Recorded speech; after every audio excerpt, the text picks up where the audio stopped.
Good morning, everyone. I'm Paul Baines. We'll be starting shortly. I want to thank you for signing up to this special event between the CSJ Blue Communities Project and WaterAid Canada. We'll be starting in a couple of minutes as people log in. We've got about 38 people so far. Hope you're having a good morning with your morning water. I have my water right here in a nice copper cup. Today's theme is water is the first medicine. Thinking about the connections between clean water and sanitation and its role in public health, especially in some of the countries that WaterAid works in. Today we'll be hearing from Julie Truelove at WaterAid and also Mercy Masoo in Malawi. There's a PowerPoint thing on my screen I don't think should be there. And so please settle in. We're going to go for about 90 minutes. The first hour will mostly be presentation. We've also got a few polling questions for you. And just to get a sense of who our audience is here and your experiences with water and public health. And oh, I see what's going on. Yeah, and then we'd like to obviously have a rich discussion in our final half an hour. So if you're not familiar with Zoom already, this is the webinar platform for Zoom. So you won't be needing your audio or video to keep things very simple. Our audio and video today is for our panelists, which I will introduce shortly, and our special guests. And there is a chat box in the middle, down on the bottom of the screen, which we would love to hear your thoughts, reactions, questions as it pertains to today's topic.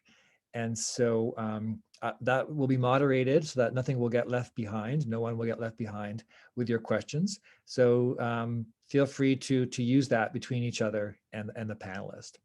So it is time to start. For those, we've got 43 people here. I really appreciate you taking the time and prioritizing this as part of your morning or afternoon, depending on what time zone you're in, maybe even evening.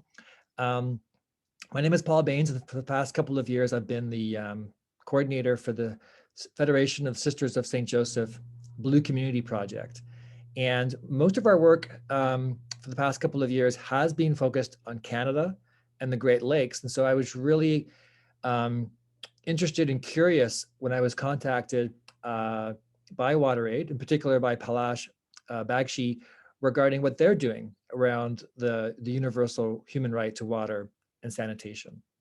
I wanted to start by, just a few weeks ago, we celebrated World Water Day, and the theme there was valuing water. And Pope Francis put out a statement from the Vatican reminding us that here on World Water Day 2021, still 2 billion people are without clean water access. The Pope goes on to say, sister water, quoting the term used in the Canticle of the Creatures by St. Francis of Assisi, that sister water is not merchandise. It's a universal symbol and is the source of life and health. We're here today as a group of international water justice fellows, inspiring, educating, and engaging around the issue of water and public health. Looking forward to learning, I know I am, hearing from our speakers and hearing your reactions as well. Like I said, a couple of years ago, the Federation of Sisters of St. Joseph decided to take this pledge to become a blue community and protect water as a human right, a shared commons, and a sacred gift. We look at issues of water privatization and commercialism, such as the issue of bottled water. We look at water justice in terms of who gets access to water and who doesn't. So sometimes multinational corporations having access and some people who can't afford it or who are systemically marginalized do not have access. Particularly, there is a chronic problem in Canada with lack of clean water, tap water on First Nations reserves. And even though the federal government promised to end these by 2021, that deadline has passed and there's no new commitment or no new deadline, even though there's a commitment, a refreshed commitment to dealing with it. For this project, water has been a critical issue also for healing broken relationships with us and our watersheds and the Indigenous nations who were separated from these lands to make way for what we now know as Canada. These nations, like the Anishinaabe and the Haudenosaunee Confederacy, also protect water as a sacred gift. So it's been almost 10 years since Canada committed to the universal human right through the UN General Assembly for the human right to water and sanitation. So, like I said, most of our water so far has been focused on the Great Lakes or within Canada. So today we're really happy to connect with WaterAid and its partners. So I will be introducing Julie Truelove. She's the Senior Policy Analyst for WaterAid Canada, and Mercy Masoo. She's the Country Director for WaterAid Malawi. And we'll have a few other special guests as part of our discussion as well. So I really hope you're with us today. Glad you're here with us today. We've been practicing. I want to also thank Palash for initiating a lot of this conversation, and I want to help Ib Ning at the Toronto office with some of our background technical services here today as well. So I wanted to talk to you all today about water as the first line of defense and the foundation for public health. But first, I want to get a sense of who you are, our audience today, through a couple of polling questions. Ib, can you bring those questions up? Those polls? Thanks so much. So our panelists won't be voting today, but for our attendees, if you are close to your computer, could you please just click yes or no for any of these three questions? I'll also read them as well. So question one is, have you served in a healthcare center? I know many of the sisters have had vocations in public service work, and so I wanted to get a sense of, and part of our theme today as water as the first medicine was also to honor the many sisters who have been part of the healthcare systems over the decades. So have you served in a healthcare center? Yes or no? Please, you could answer that. Second question, have you served educating people about healthcare or even equity issues? You'll see why I'm asking it that way. And the third question, you'll have about a minute to do this, but we will be closing the poll shortly. And when we close the poll, the results will be shared with everybody. These are anonymous as well. Your name is not part of it. It's an anonymous poll. The third question is, has a lack of clean water impacted the quality of healthcare you have received? Yes or no? So if you could please indulge myself and our panelists who are really curious to know who's in the room, the virtual room today. That will help shape the discussion, the focus, to make sure that we are communicating as best we can with each other. If you have any problems with any of this, you can always use the chat box as an attendee to the host or to the panelists. So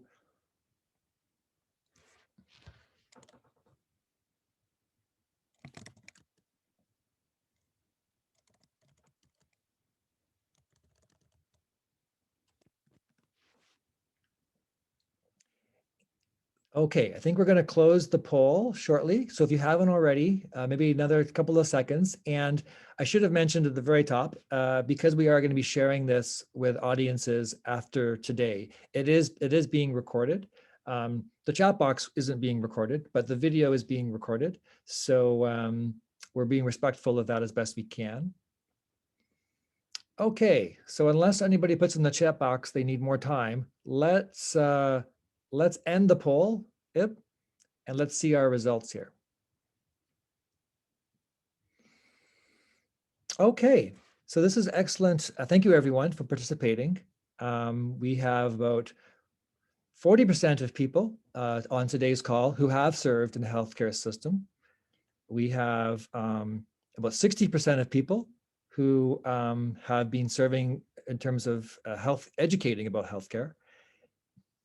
And about most people, almost 90% of people have not been impacted by a lack of clean water when they're going to get their healthcare. So this speaks to some of obviously the differences globally in this access to clean water and its connection with healthcare. I really appreciate everyone's answering that. Hopefully that's also helpful for our panelists. I'm going to close that window. You can just hit close on that if you'd like to to get rid of that. And so my last question is also for the chat box. We definitely get our chat box skills all ready here. And so I understand that some people are watching this event in small groups. And so I apologize. It's the technology can't accommodate all of the variations, but if one person answered the poll, that's fine as a representative of the group. For several of our events in the past, it's quite common that people will gather in small groups to watch and participate in these things together. So maybe if you're in a group, you can delegate someone to be the chat box person who can solicit ideas from the group. This last question, before I pass it over to Julie, is also for the group of attendees today to help us get a sense of our knowledge about these issues. And this is an open question. You can have a short answer or, I mean, short answer regardless, but just curious on your thoughts as an attendee in today's event, Water is the First Medicine. How does the lack of clean water in healthcare impact people?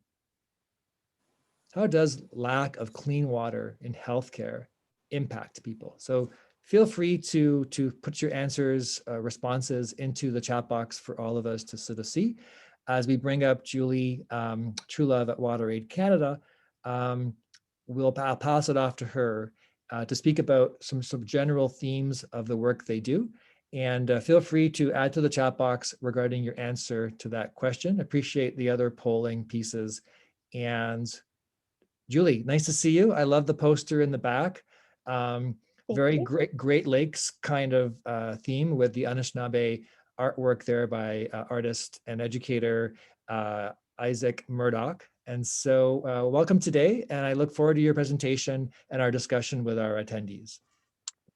Thanks very much, Paul. And I have to say too, the blue part behind me here is actually fabric, WaterAid fabric that Mercy brought with her from Malawi when she was here in Canada a couple of years ago. So just to note that too.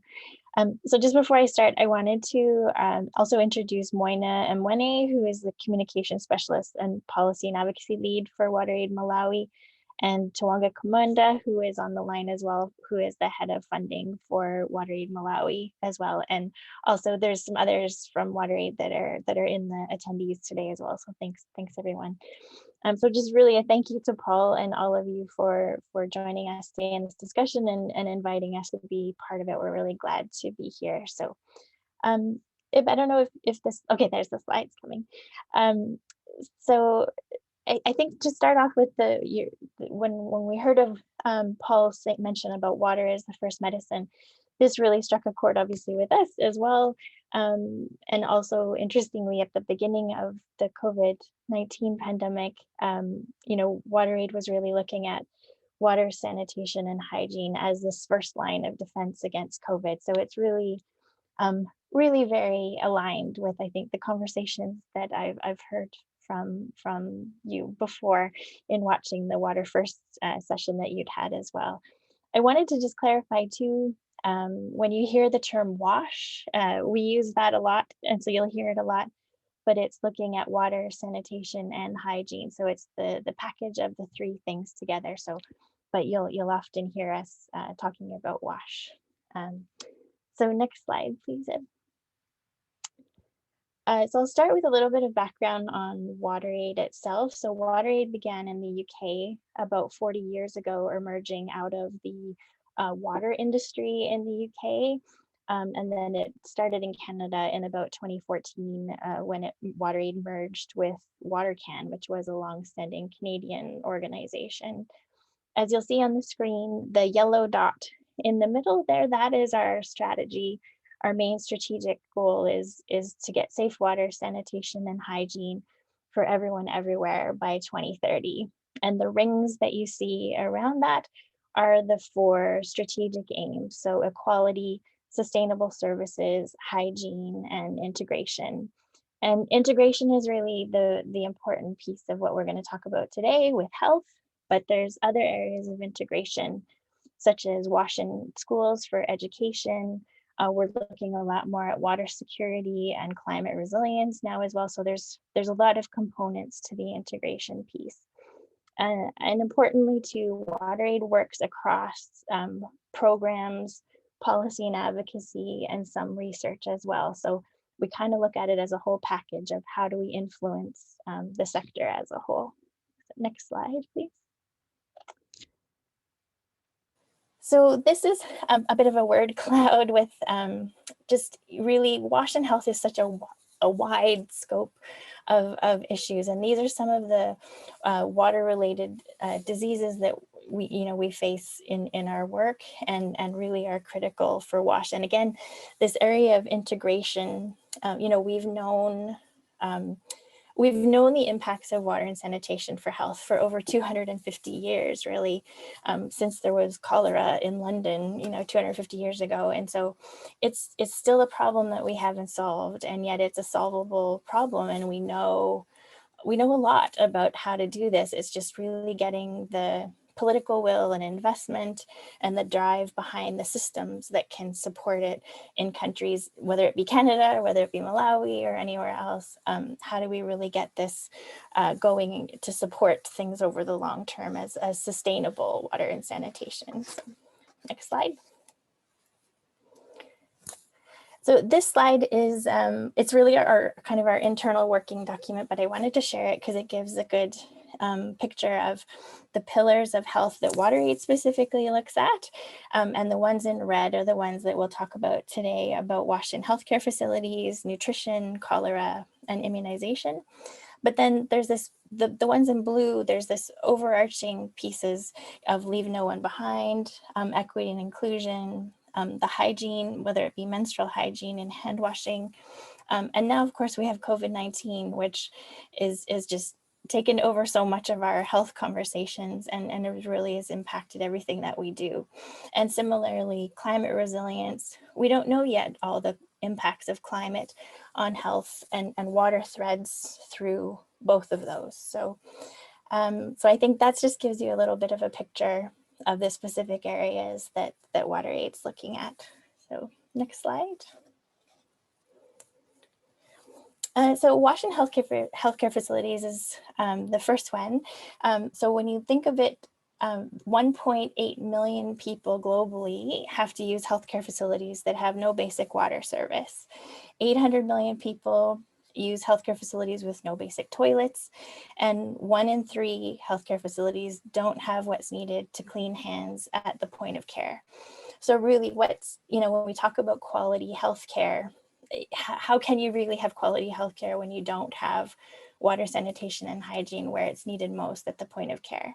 So I guess one of the upsides, if any, upsides of COVID is actually this momentum behind WASH in healthcare facilities, certainly at the global level, and definitely at national level as well, in terms of quality of care, for dignity of patients and caregivers, for encouraging positive healthcare seeking behaviors or people feeling safe to go to a healthcare facility, and also the safety and motivation of healthcare workers. 70% of healthcare workers are women, and women also hold this additional role at home as caregivers for family members. And so there's real risks there in terms of disease transmission and vulnerabilities for healthcare workers, as we've all heard over the last year. So next slide.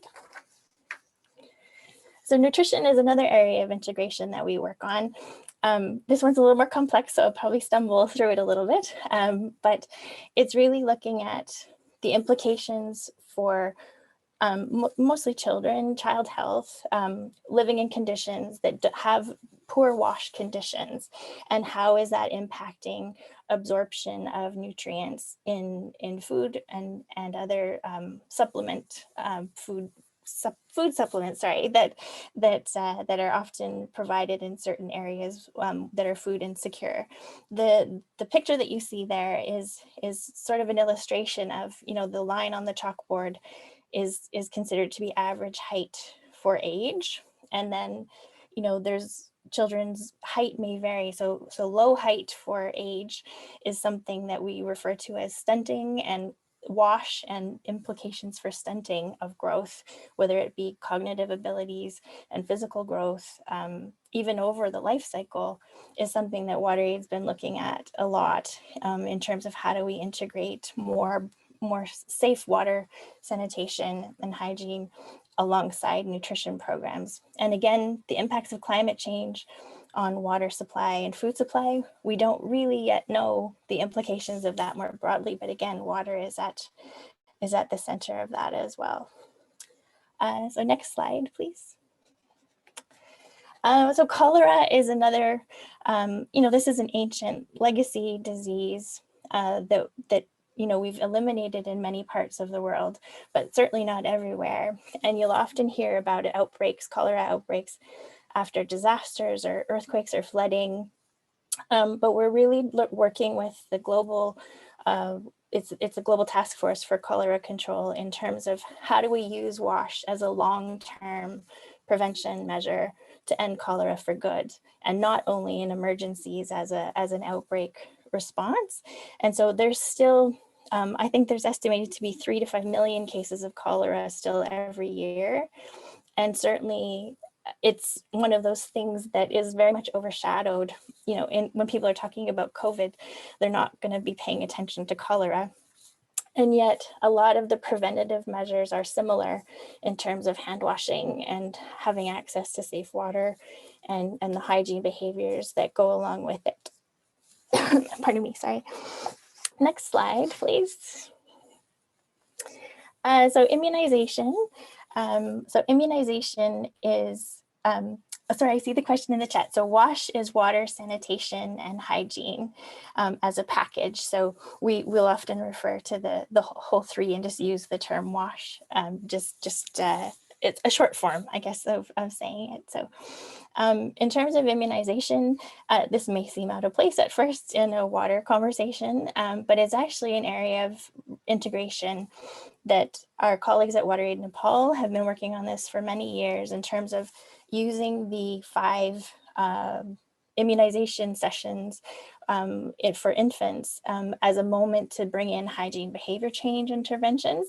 And it's been quite successful in terms of amplifying the results of both immunization uptake and the prevalence of positive hygiene behaviors. And so they happen to be it happened to be poised for scale up nationwide in Nepal just before COVID hit. So the timing was quite pivotal to then adapt the model that they had to also look at how to integrate hygiene behaviors with the COVID vaccine rollout. So it's something that they're slowly looking at now, such things as including hygiene behavior messages on the vaccination cards that are distributed, and making sure people who are giving the vaccines have access to hand washing and other, wearing masks and things like that. So there's a really strong innovation piece here, and also building on what is a really successful platform of immunization as another entry point to get WASH to everyone.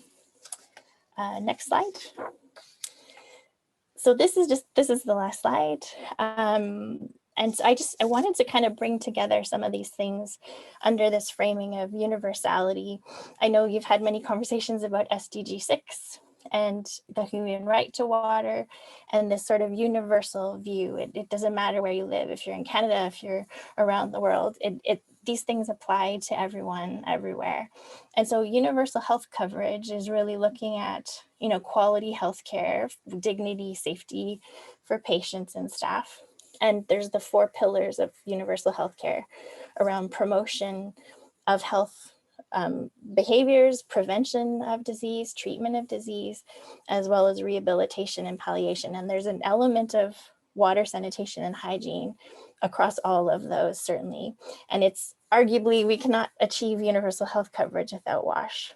And similarly in the SDGs, we know that water threads through most of the SDGs, and certainly with the health related ones that are noted on the slide, good health and well-being, gender equality, reduced inequalities more broadly, as well as climate action. And so this again is this is a universal conversation, whether it be domestic focused or internationally focused. So I think I better stop there. I'm probably over my time, but I'll pass back to you, Paul. Thanks.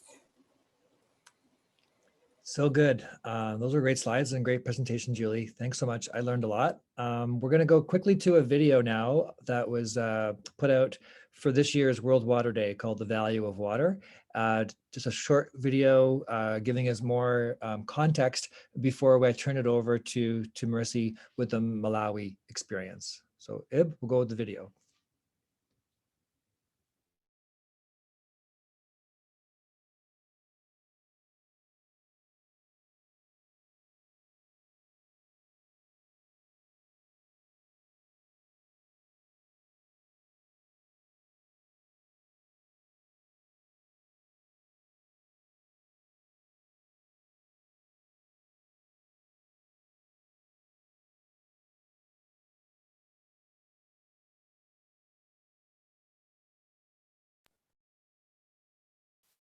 Oh, there's no sound.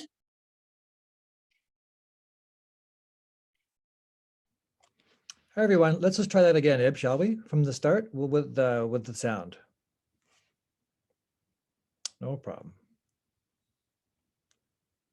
Okay, here we go. Take two.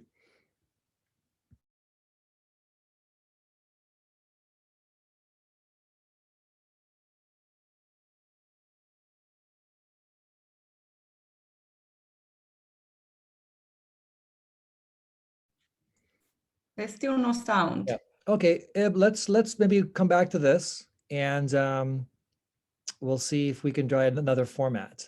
So again, that was just a short video about the value of water for this year's, I'll get my video on here, for this year's World Water Day. I'm happy to introduce Mercy Masoo, who's been working with WaterAid Malawi. She's going to share with us her experience, some case studies, and maybe thanks to your responses to the polls and the chat box, now has a greater sense of who you are as well. She has several slides for us as well that have been prepared.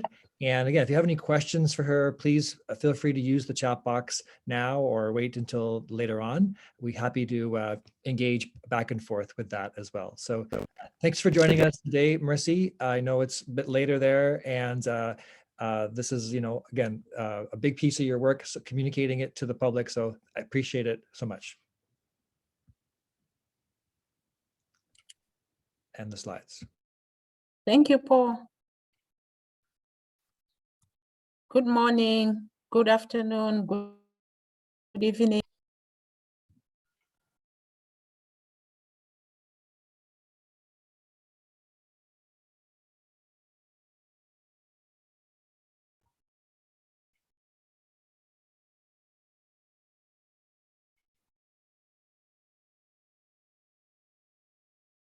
Thank you, Ib.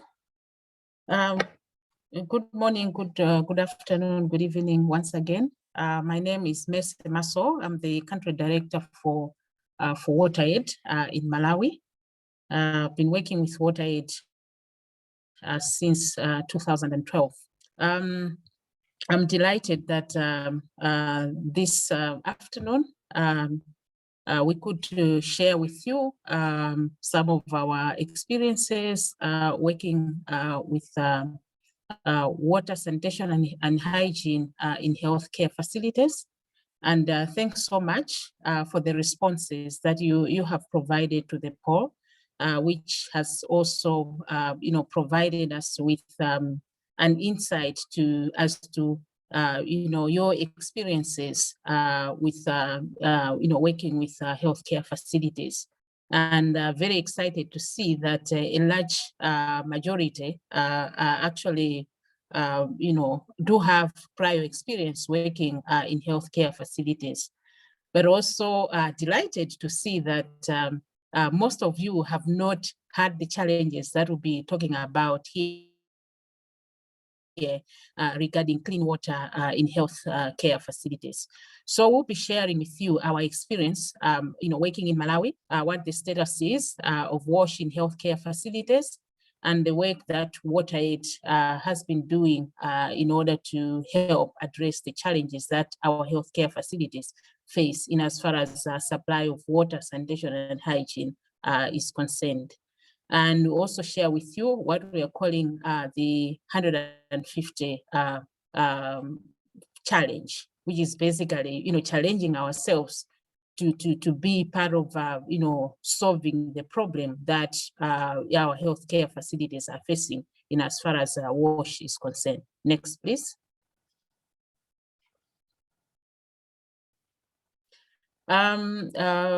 Julie provided some statistics, global statistics in terms of what's the status of WASH in healthcare facilities.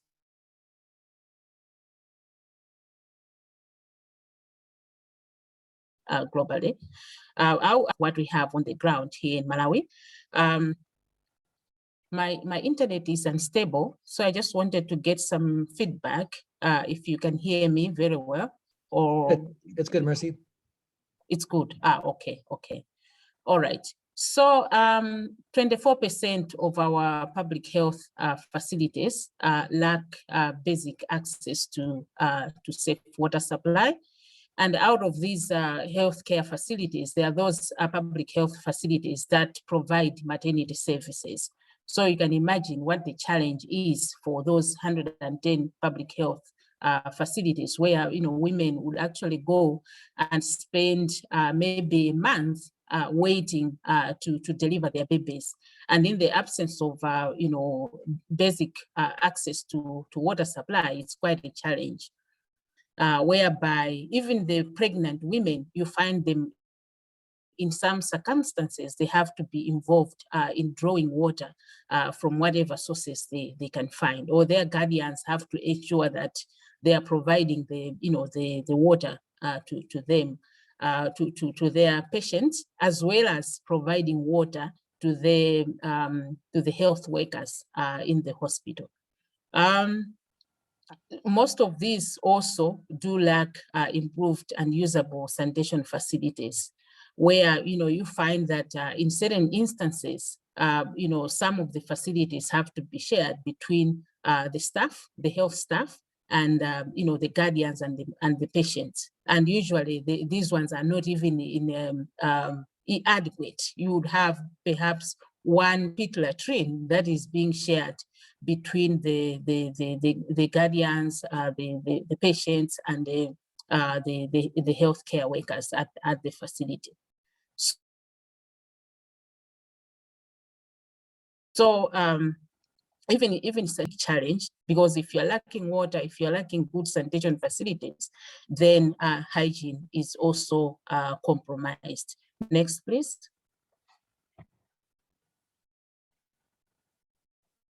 So we can talk about statistics in terms of how many healthcare facilities have this and all that. But if you put a human face to all these challenges, I'm glad that some of these things that I'm going to be talking about are things that you have also already mentioned. Issues of lack of dignity for women, where they have to share, facilities, and where you have, facilities that are not even fit for purpose, for, pregnant women. You find that some of the women would actually choose not to use these facilities because they're even afraid what would happen to them, if it's a bit latrine, if it's in a dilapidated state, these women would also choose to use alternative places like gardens, maize gardens, and sometimes they'll have to wait until the night for them to be able to go and relieve themselves. It's also very difficult to maintain hygiene standards amongst the patients and the guardians, and even the health workers cannot maintain expected hygiene and infection control standards. And you find that, hospitals, there are places that people are supposed to go and get treated, but these also become breeding grounds for disease, where, instead of, people going back to their communities treated and healed, you find that they are acquiring infections and resulting in increased use of antibiotics. And in most cases, increased use and unnecessary use of antibiotics has also caused antimicrobial resistance, which also is a danger to the health of the people. Next, please.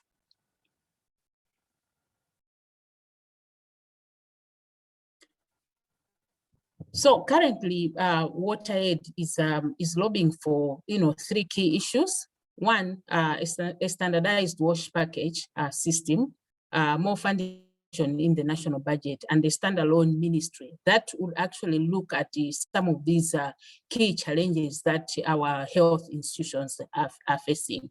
We have noted that these 3 key issues have derailed the efforts in achieving inclusive wash interventions across the country. And the other thing, as Julie has also alluded to, COVID-19 has further exposed key vulnerabilities in healthcare facilities, including inadequate wash services, thereby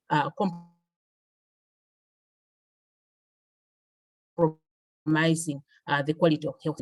So you find that there are certain things that we've always taken for granted to say our healthcare facilities should be well equipped in terms of wash facilities.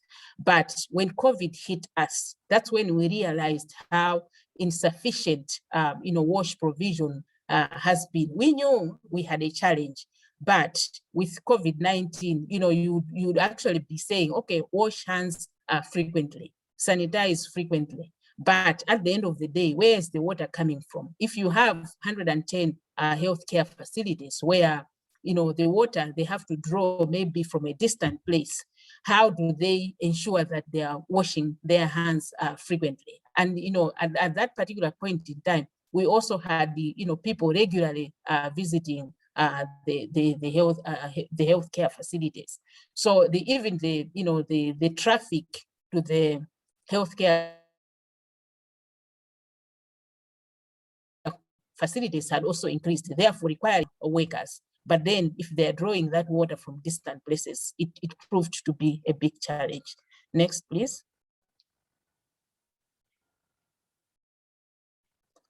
So those are just showing some of the, the challenges that we've had to work on, the status in which we found some of the wash facilities, which, you would look at those pictures and say, okay, these are not being used, like the picture on the right, but it's a facility that, under those circumstances, it still has to be used. If they can't use it, then, you can see the bush around. It means that you have something like open defecation around that place. Next, please. So, talk about dignity. These are some of the challenges that we are also talking about. Fit for purpose facilities. Imagine a pregnant woman using that, kind of, a facility. So, you can be looking at this and saying, okay, they look okay, but, these are also, not safe to use because some of these facilities have been there for some time. And these are pit latrines where you dig a hole on the ground and maybe the slab is also dilapidated. So these are some of the challenges that people would face. So usually you would find that people would choose to say, yes, I'm seeing a pit latrine there, a toilet there, but let me go and relieve myself, in the bush or in some garden. Next, please. So these are some of the scenes that we also found, and they're still there in some of the areas where we have not intervened. Next, please.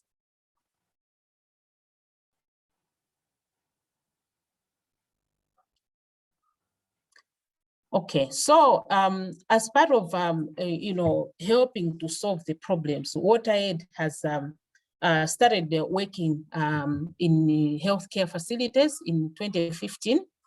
Of course, this was after noting that we had a serious gap in terms of wash provision in healthcare facilities.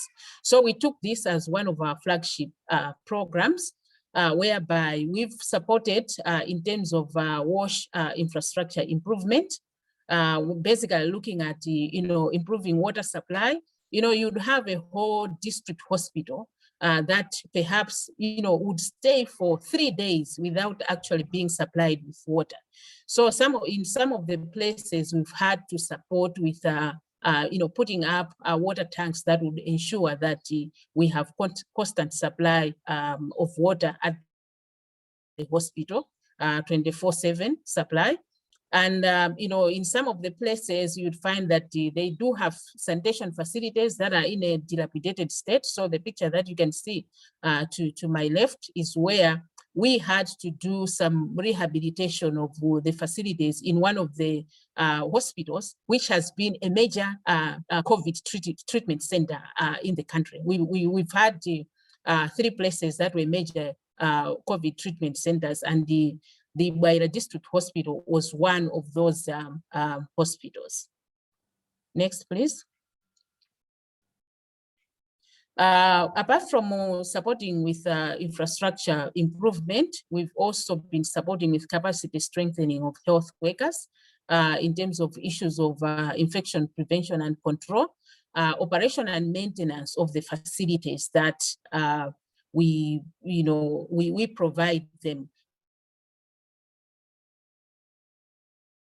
What we've noted is that some of the facilities are regularly maintained. So as part of providing the infrastructure, we said, okay, we need to have these infrastructure sustained over time. So we had to train the healthcare providers and their maintenance teams in terms of how to operate and maintain those facilities. Next, please.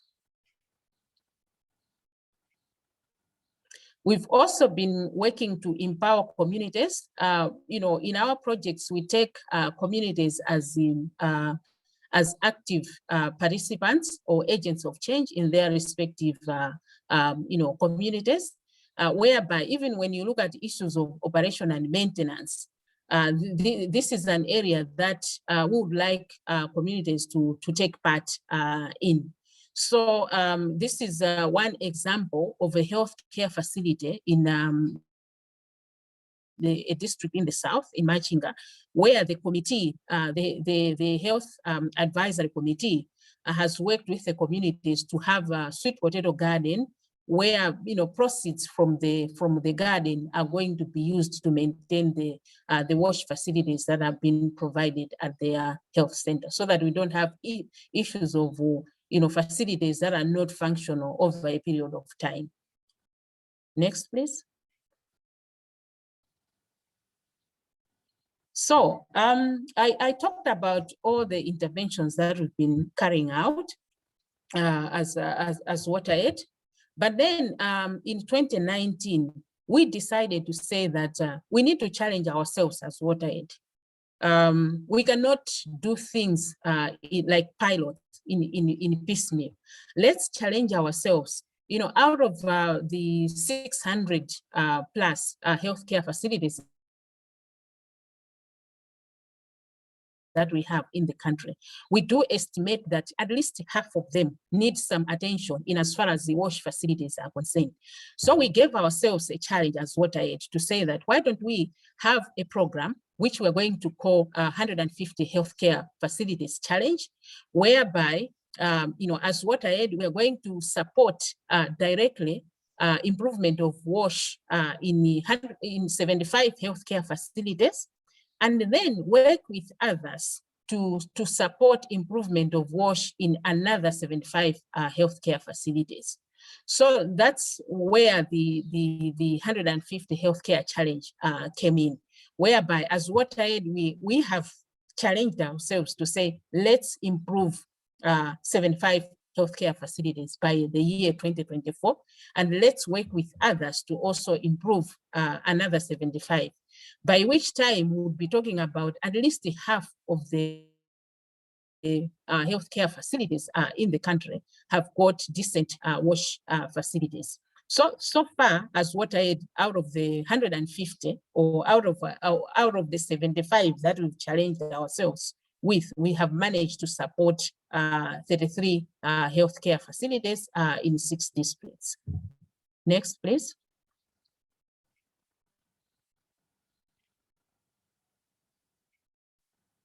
And this has been through the support that we have received from different agencies.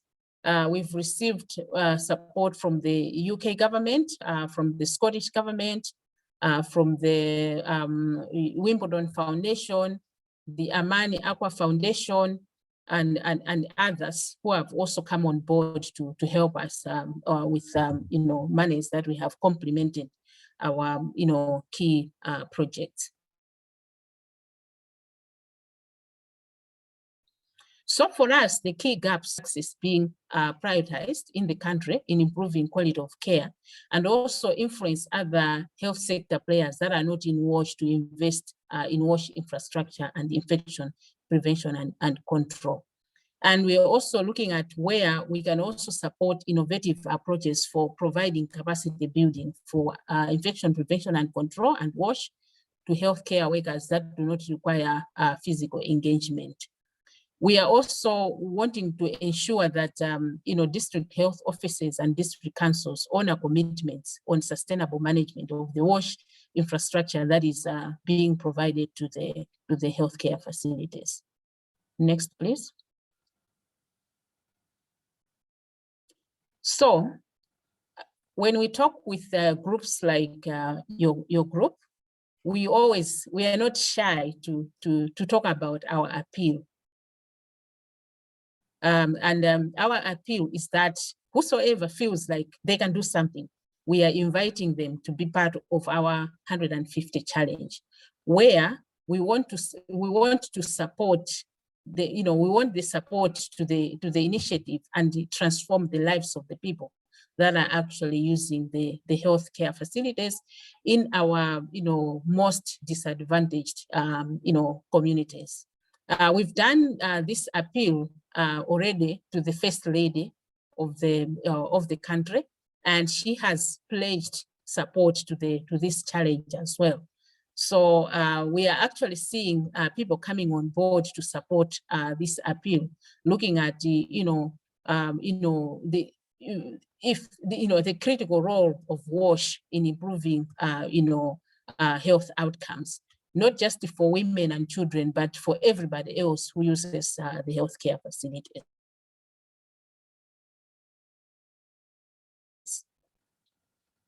Thank you. I think we can go to the last slide. I think the last slide has some pictures. Thank you. So these are some of the improvements that we are really looking at. Proper sanitation facilities and even water supply in the healthcare facilities, in the facilities themselves, not whereby women actually go out to draw water and bring into the healthcare facility. Thank you. Thank you, Mercy. I think the case example really makes those big numbers come alive. Obviously, Julie gives the context, but your presentation, Mercy, really helps, I think, drive our goal here today, which is to inspire, to educate, to engage. Looking at some of the comments in the chat box, people are, curious, concerned, moved by your presentation. I particularly liked the photographs, both the beautiful people and the conditions that people are in. So thanks again, and I look forward to more of a discussion in a moment with our audience. We're going to try this value of water video one more time. And if it doesn't work, we're going to switch over to another short video. Before we move into a discussion between Julie and Mercy, maybe our other guests, I really appreciate some of the comments and coming into the chat box. Again, if you're in a group, with a group, maybe delegate who may want to just grab the keyboard and see. Any reaction is fine, doesn't need to be a question. We see some reactions coming in. And I see some of the panelists are even answering them directly as well. So again, this is being recorded. So if you miss anything or you want to share it with others, I'll be providing a video link in the coming days on our YouTube channel. And so that, again, we can continue this work of inspiration, education, and engagement. And I'm stealing those 3 words from Palash, who I mentioned at the top. Me and him started meeting about this several months ago. And so in our preparations for today, he talked about the framework of inspiring, educating, and engaging. And I really liked it because it's kind of the work that we want to do here with the Blue Communities Project. So I will turn our videos and audios off, and we will try to watch this video, either the first one or the second one or both. And then we will return with a conversation between Julie and Mercy.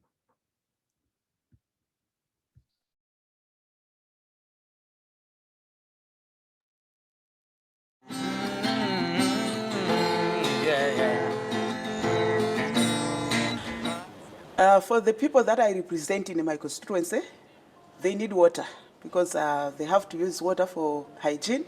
They need to use water for cooking. They need to use water for everyday life. As a student, I need water to wash my hands frequently and to clean my classroom. And also water is important to me when I am in periods. Water is very important in our setting because it's an agent that we use to clean our environment, clean instruments, and after handling patients and before, we make sure that we wash our hands using water. Musika munomo mmakulisa zakudya zambiri.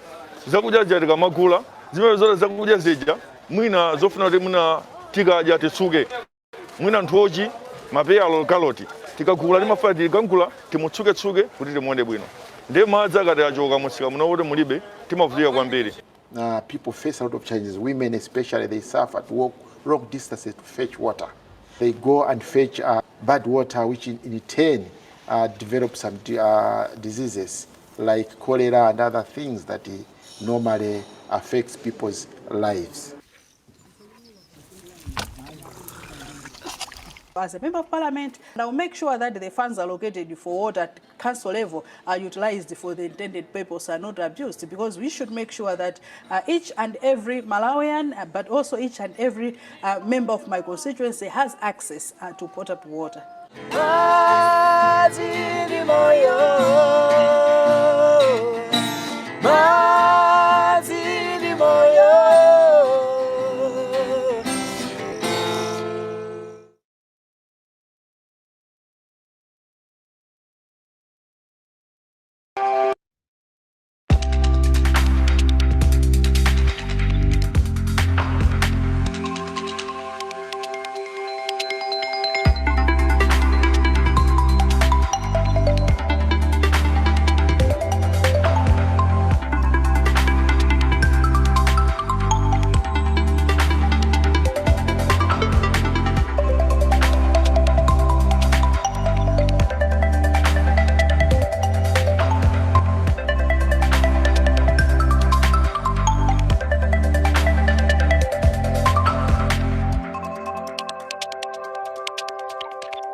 Thank you, Ib, for controlling all of those things in the background. I'd now like to welcome in, bring back in Julie and Mercy for a 2-person conversation. So Ib, maybe we'll just have the 2 videos live for this next small section.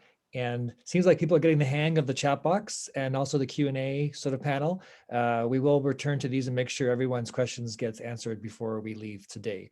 So let's have a conversation here with Julie and Mercy. Thanks very much, Paul. Are you connected, Mercy? Can you? Yes, I am. Excellent. Okay.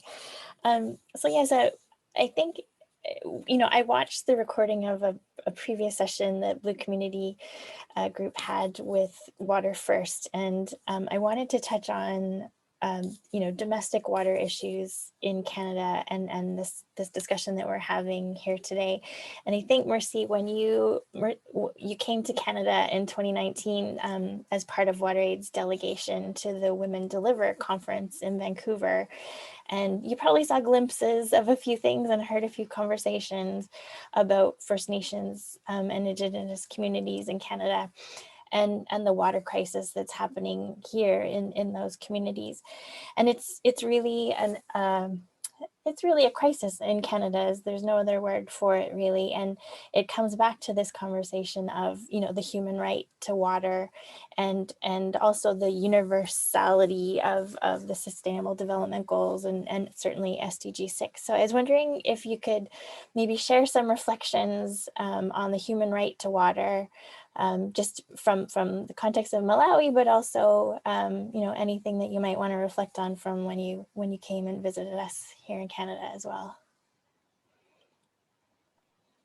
Yeah, thank you very much, Julie.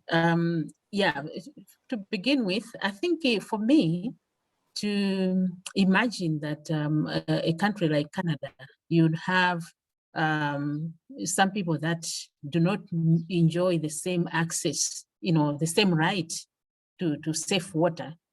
I was actually surprised. Perhaps, you know, living in a country like mine, where poverty is so high, and you have a large population of the people that are living in poverty, to say, maybe it's understandable. But when you look at it from a rights point of view, it's not justifiable in any way, because water is a basic right. Whether somebody is poor or rich, whether somebody is living in a town or in a village, because the thing is the right, it has to be, you know, provided to anyone.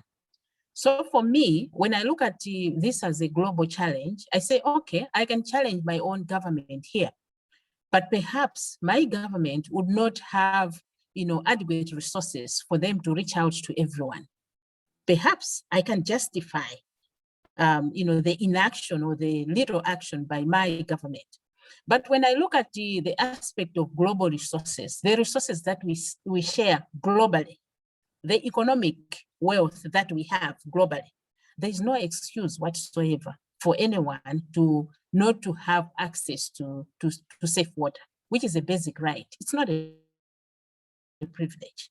So even in our community empowerment programs, we actually emphasize this to the people that we work with, to the citizens that we work with, to say, you know what, your government does not have any excuse whatsoever for them to deny you that basic right, because that's a right. So when I look at the, you know, the issue globally, I just feel like we have adequate resources globally to be shared around to be able to meet the basic rights that people are supposed to enjoy equally. Thank you.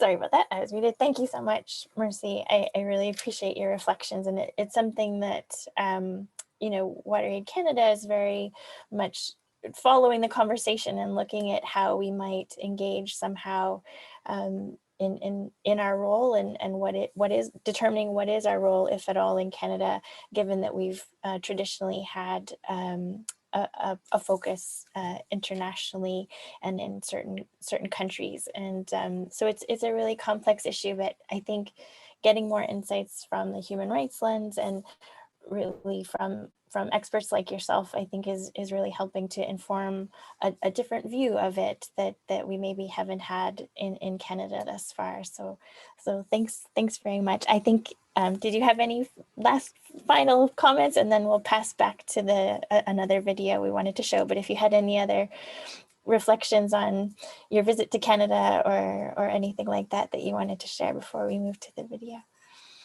Yeah, you know, I came back from Canada thinking that, you know, Canada has no excuse whatsoever not to provide safe water to all its population, because I just felt like there's enough resources within Canada to actually reach out to everyone, regardless of geography, regardless of any technical or physical challenges that may be there for them to provide. They just need to do something about it.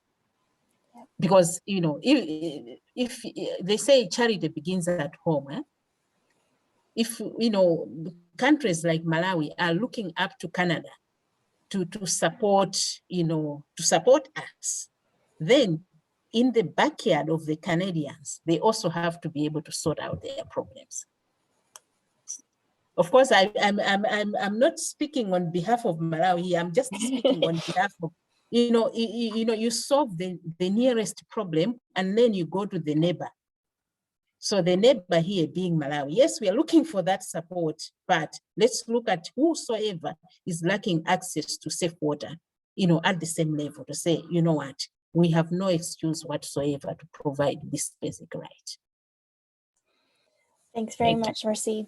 Thank you very much. And yeah, it definitely comes down to inequalities and WASH inequalities, for whatever reasons they may be, that we need to overcome in this whole challenge that we're facing. So thanks very much. I think maybe with that, Ib and Paul will pass back to you for the other video. Thanks. Okay, I've been cutting and pasting a list of questions coming in from the chat box, which we will go to momentarily. Speaking of these differences between our richer countries, there's a great video we're going to quickly show you about two experiences in the world when it comes to midwifery. And so funny little story for those who know, I was actually born not too far away from Liverpool, England, which is one of these videos takes place. So this is and I was actually, my mother had midwives in the early 70s as well. So this is a good video for me to revisit, and I hope you enjoy it as well. If you have a question or a comment, please use the chat box. We'll be entering into our open discussion after this video. Hopefully here we'll bring in our other guests who've been waiting by as panelists as well.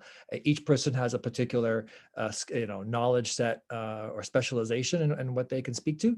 And so we definitely have a wide range of expertise here today in our event, Water is the First Medicine.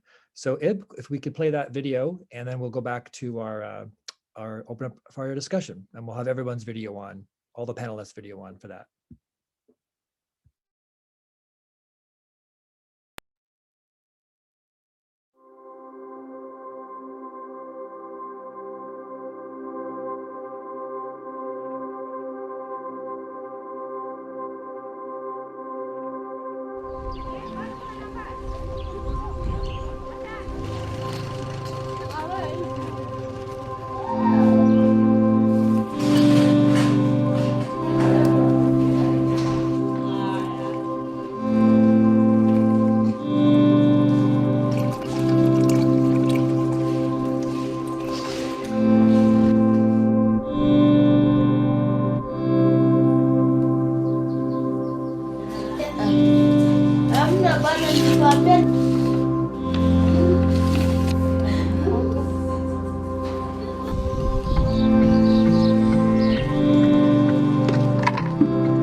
Okay, wow, another powerful video. So thanks to the producers of that video, and thanks to WaterAid for sharing it with our community. I'd like to bring up everyone's video who's on the panel here, Ib, and so, or if people want to turn on your video and unmute yourself, or maybe turn on your video and then we'll unmute as needed. I'm going to do my best to host the questions. I won't be answering any of them. I may ask a couple, but I'll mostly be asking them on behalf of our audience. And so, again, feel free, Monya and Palash and Tiwang, to turn on your video if you feel comfortable. There's been a couple of questions coming in here regarding, obviously, Canada. A couple of interrelated questions. Are there many Canadian partners for these projects? Are there Canadian companies or groups who are supporting this? Someone we may think about partnering with. Someone says maybe Ryan's Well in Africa. So those are questions around Canada's connections to these issues. I think I was also wondering if if the Canadian government is doing any of this funding for overseas work. Who wants to go on that one? Perhaps Julie, you can respond to that one. I'm sure there's been some support from the Global Affairs Canada to some of the countries, but not Malawi yet. Yeah, exactly. Maybe I can add a couple comments, and I'd invite Palash or others to join in. Interestingly, I used to work for Ryan's Well. I worked there for many years, actually, and so it's interesting to see that mentioned. Yeah, definitely. I think there's Canadian partners. Global Affairs Canada has funded several projects over the years. We had some longstanding Wash in Schools projects funded by Global Affairs Canada in East Africa, several countries. And then there's a current program in West Africa focused on menstrual health and hygiene. And then there's another one that's potentially coming, hopefully. So it's something that we're in contact with Global Affairs all the time in terms of hopefully getting them to prioritize WASH in their policy, because they don't really have WASH in their policy platforms anymore, unfortunately. So it's something that we're working on to make that happen, but then also from the funding perspective as well. Maybe Palash, if you want to talk about any companies or other groups, maybe. Yeah, I sure. I talk about. Right. Oh, sorry. Go ahead. Yeah, I wanted to talk about the support that WaterAid Malawi is receiving from the Pathe Family Foundation, which is WASH in schools. So they are supporting a total of 4 schools within Lilongwe Urban. Well, it's a great question. And in fact, we are so grateful and thank you all participants to join this excellent event for your taking time. And then also thanks to Paul to giving us opportunity to introduce WaterAid and our work in Malawi with this great audience.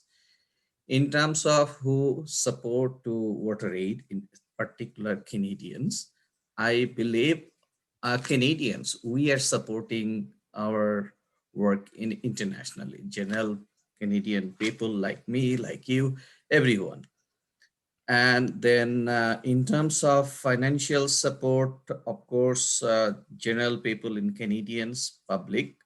Second is that Canadian government, federal government that Julie mentioned, and some foundation, also philanthropic foundation, also supporting our work in overseas, and also some corporations also supporting.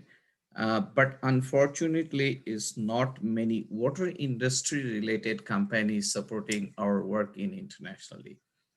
Our support, few corporation currently has been partnered with us, and we are so grateful. But again, thank and appreciate all Canadians that who are supporting in international development work. Thanks, everyone. I'll move on, if you don't mind. There's some more questions. These two also I might connect. There's one of my questions and one by Elaine. Elaine asks, do you have naturals? What are the natural sources of water like? You know, Malawi, is it landlocked, or what kind of rivers or freshwater sources are there? My question is related in terms of how is water access and water quality governed in the countries that WaterAid is operating in. So maybe for today, Malawi, who makes the rules about water testing, water pollution, and water infrastructure? I personally have no idea, you know, how these things work, and how, again, how does that either facilitate, how does that facilitate or get in the way of providing some of these critical healthcare infrastructure water services? Okay, I hope I've got the questions right. In terms of where we get water from, it's a combination of surface water from rivers, where we have dams, and from groundwater. So you'd find that in most of our urban areas, we use we do have rivers where we reticulate our water from. Whereas in the rural areas, it's predominantly groundwater. So it's either we use our traditional, boreholes, or where we, like in the healthcare facilities where WaterAid is supporting with water access, we are, using groundwater, but then we are reticulating that groundwater into taps and fixing that that water into the healthcare facilities, the facilities themselves. So it really depends how advanced you want to be. It can either be, using a hand pump for the groundwater, or you use either a motorized, pump, or a solar-driven pump where you are able to reticulate your water into tanks and then into the place where you want to use the water to. So it's a combination. In terms of regulation of water quality, we do have the National Water Resources Authority, which is quite a new institution. It's just getting established. That one is supposed to be responsible for, regulating water quality. But at the moment, we have the Central Water Lab, which is under the Ministry of the Department of Water, that actually looks after issues of water quality. So even in our work as WaterAid, whenever we provide a source of water, we don't allow people to start using that source of water until the water has been tested to meet all the quality standards. So even the water boards that we have, they also go through water quality control processes. So at least where the water is being provided in the urban areas, that the water utility companies are responsible for ensuring that the water that they are providing to the people is of good quality and meets the standards as the Malawi Bureau of Standards.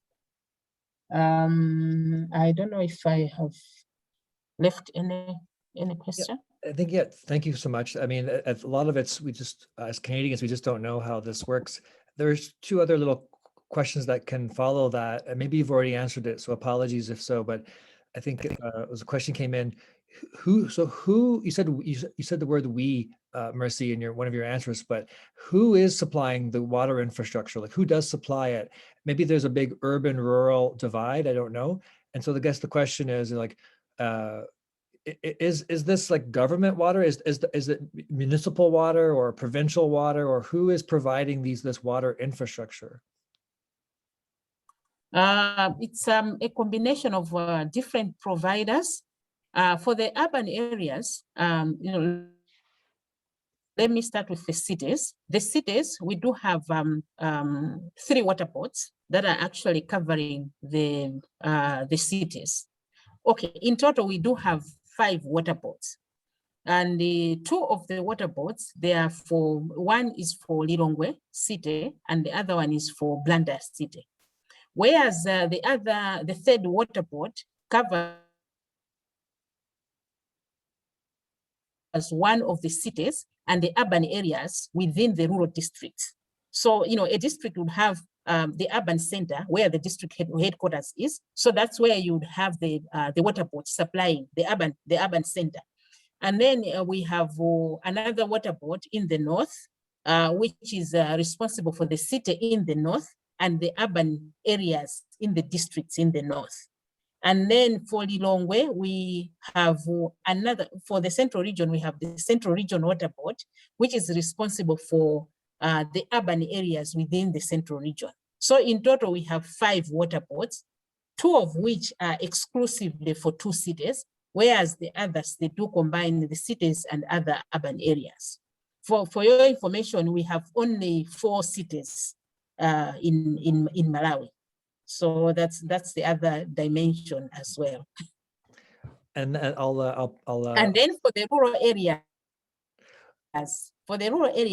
that's under the Ministry of Water Development, the Department for Water Development, where we have rural supply department that looks at after rural supply, and that's where we do have predominantly boreholes. Of course, we have other surface water supplies there, but not as many. Okay, thank you. And roughly as a percentage, how many people in Malawi live in the cities, those 5 cities, versus in the country? What's the balance of where people live? 50-50? No. It's between 15 to 20% live in urban areas, and then between the rest, 80% plus live in the rural areas. Thank you so much for that. There was a question in the chat box a while ago regarding the number of countries that WaterAid works in. I think Julie answered it, but Julie, do you want to speak more to that, or Palash? The range of countries or the number of countries? Sure, maybe I can jump in on that, Palash. Yeah, so there's about 27 programming countries for WaterAid across, we have them sort of in 4 regions. So the West Africa region, East Africa region, and Southern Africa region, as well as the South Asia region. And so there's about 27 countries across those 4 regions where WaterAid operates. And then there's about 7 donor countries, sorry to use that language, but it's, Canada, the US, Sweden, Australia, and others. And so we're part of a federation across the globe in how we work.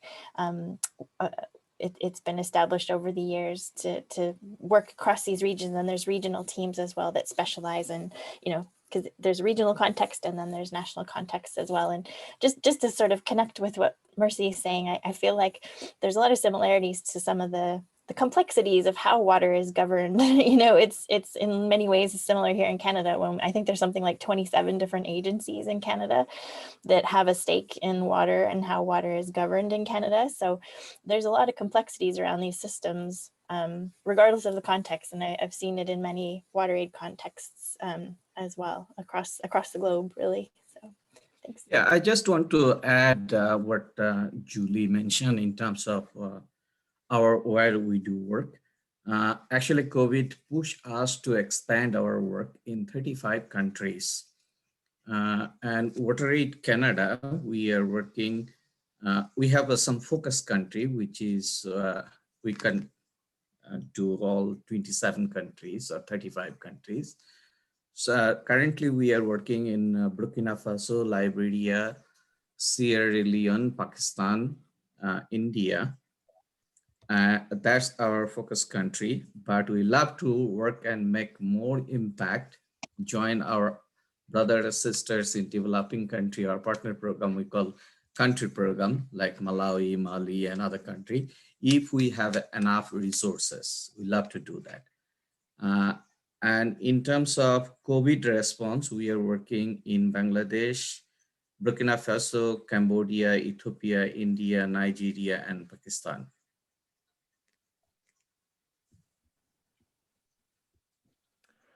We are closing down. We are coming to the end of our event here, about 10 more minutes. I've spoken a lot already. If I've got one last question, but before I'd asked it, is there anything from our panelists today that you'd like to share with our audience that hasn't been brought up yet, or a connection you'd like to make, or an appeal, or another example, or looking into the next 12 months, what's inspiring you? Where do you find engagement to be really energized?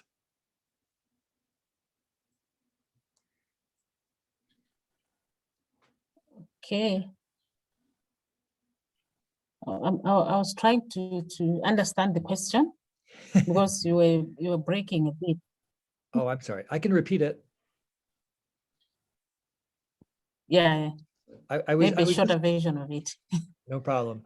I was just offering one last opportunity for our panelists to share an experience or an example of what's inspiring them, or anything that hasn't been, that you'd like to bring up today before I ask my last question.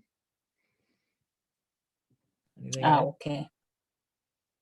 All right. I think for us as WaterAid, working here in Malawi, we still have the challenge to say that as an agency that is working on WASH, exclusively working on WASH, of course, integrating with health, education, and environment. We have that responsibility to bring solutions to the country. Yes, we have a country that is struggling in terms of resources, but we believe that we are well positioned as an organization to help the government of Malawi mobilize the resources that are required for us to solve the challenges that we have in the WASH sector. So for us, I think we are positioning ourselves to say, what solutions can we actually support our government with to reach out to the people that do not have access to safe water. Just to mention that maybe the other picture that I did not provide in my presentation is that 1 in 3 people in the country go without safe water on a daily basis. So that's for us, it's a huge challenge, because when you're talking about universal access, when you're talking about eradicating poverty by 2030, we're not going to be talking about eradicating poverty in the next 9 years if we still have, even one person that is going to be saying that they don't have access to safe water. Sanitation and hygiene, there are also challenges, but when you look at the most basic thing, water, by 2030, we would like to have everyone, having access to safe water. So that gives us a challenge, even as WaterAid, to say, how do we work in a way that facilitates allocation of resources to where it's most needed? So that at the end of the day, when we're talking about water being a right to everybody, everybody should indeed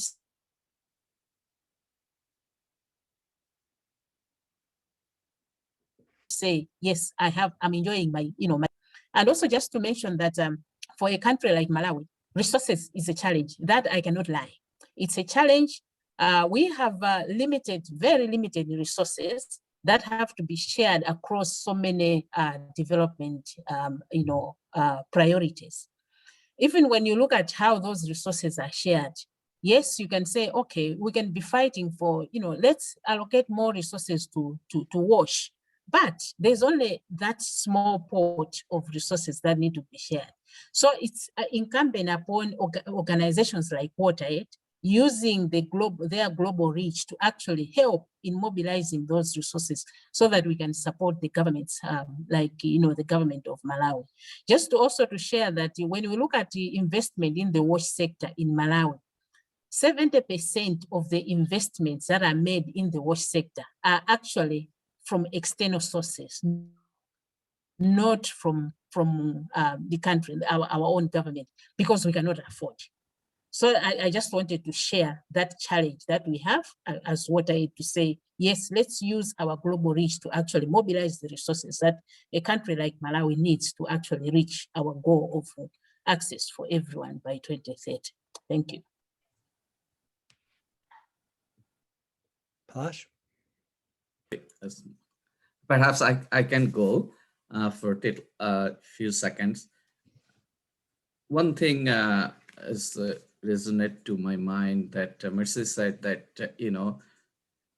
we are offering solutions, right? So today's all participants part of the solution of this problem. So everybody's little drop of water can help. So how do you can challenge yourself to act as a wash or water sanitation and hygiene educator by different way. You can join our different campaign. I would encourage all participants take little time to visit WaterAid Canada website, which is www.wateraid.org/ca. And you can see number of ways you can involve and engage. You can join our different campaign. You can raise fund. You can become a champion, and even you can bring some of your friends and share the story, tell the story through your different social network platform. Again, I would like to thank you to all participants today. Mercy and her team is well done, and also my friend Paul, and of course Julie, my friend. Thank you. Thank you, everybody. Julie, do you want one last word? I'll just say something really quick. Yeah, just listening to Mercy, I think she said it all, really, in terms of the scope of the problem, and we have this moment with COVID where it's exacerbated all these inequalities across the globe, really, here in Canada or across the globe. And I think this idea of building back better, I think it's really true. I think we can do things better. I think we can do things differently, because COVID was one crisis, but we know we have a climate crisis, and there's a water crisis, whether it's talking about WASH or if it's talking about watersheds. And, I think there's a lot there that we need to do. We need to do better. And I think conversations like today and the group of the Blue Community Group, of the work that you're doing, just the fact that you're interested in these kinds of things, that goes a long way, really, to this influencing power, I guess, that people have to influence governments and priorities. I think is really critical in how we do things better for the future. So thanks. Okay, I think we are done for today. I want to thank all of our guests and our panelists, and you, all the attendees who have kept with us. Consider the CSJ Blue Community Project an ally in this global water access WASH work, protecting water as a human rights and shared commons and sacred gift. This is being recorded. I will be uploading it to our YouTube page. For those who missed or would like to revisit, there is a video of our World Water Day event called Honoring the Value of Water. I put the link in the chat box and it'll be part of the notes for today. If you were there or if you weren't there, please check that out if you can. And this recording will also be on our blog post in the coming days. So on that note, let's all raise a glass to water in our lives, water as the first medicine, if you can, throughout your day and every day. Honor water and the gifts that she gives, Sister Water. And I wish you all well in these times, and let's stay together and stay connected. Thank you. Thank you. Thanks very much, everyone.